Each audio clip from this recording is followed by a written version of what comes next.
আসসালামু আলাইকুম, welcome to Yasmin recipes. আশা করি আল্লাহর মধ্যে সবাই ভালো আছেন। এই গরমে কলিজা ঠান্ডা করার মতো আইসক্রিম রেসিপি আজকে আমি শেয়ার করব। পুরো রেসিপিটি ভালোভাবে দেখবেন, আশা করি আপনাদের ভালো লাগবে। পুরো রেসিপিটি করা হবে ড্রাই ফ্রুটসের আইসক্রিম। এখানে আমি 3 কাপের মতো দুধ নিয়েছি, আর 1 কাপ দুধের মধ্যে 3 চামচের মতো গুঁড়ো দুধ দিয়ে ভালোভাবে মিক্সড করে দুধের মধ্যে দিয়েছি এবং 2 চামচের মতো চিনি দিয়ে এটাকে ভালোভাবে বলক উঠাবো। আর যতক্ষণ জাল করব যেন খিরসার মতো হয়ে যায় অনেকটা। ফ্লেভার এবং কালারের জন্য স্যাফরন আমি ব্যবহার করেছি। যতক্ষণ খিরসার মতো না হয়েছে ততক্ষণ আমি এটাকে রান্না করব।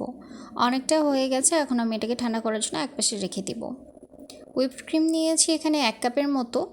এটা আমি ডিপ ফ্রিজে রেখেছিলাম, আর ব্লেন্ড করার কিছুক্ষণ আগে বের করে এখন আমি ব্লেন্ড করছি। এর মধ্যে এখন আমি দিয়ে দিব 4 চামচের মতো কনডেন্স মিল্ক।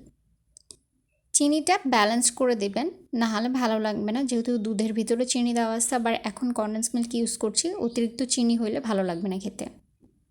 ভালোভাবে আমি কিছুক্ষণ ব্লেন্ড করে নেব। যখন অনেকটা ফর্মি হয়ে যাবে তখন আমি এটাকে একপাশে রেখে দেব। এটা হয়ে গেছে, আমি এখন একপাশে রেখে দেব।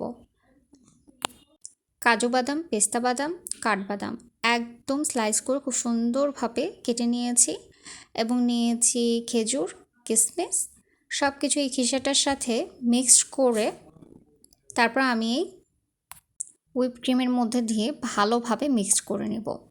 ভালোভাবে মিক্স করা হয়ে গেলে আপনি যে কন্টেনারে সেট করতে চান সেটাতে রেখে সারা রাতের জন্য ফ্রিজে রেখে দেবেন। আমি বক্সে সেট করেছি, করে ডিপ ফ্রিজে রেখে দিয়েছি সারা রাতের জন্য, এবং এখন এটাকে আমি সার্ভ করব।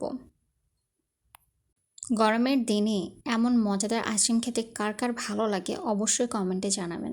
রেসিপিটি কেমন হয়েছে সেটাও জানাবেন। সবাই ভালো থাকবেন, সুস্থ থাকবেন। আল্লাহ হাফেজ।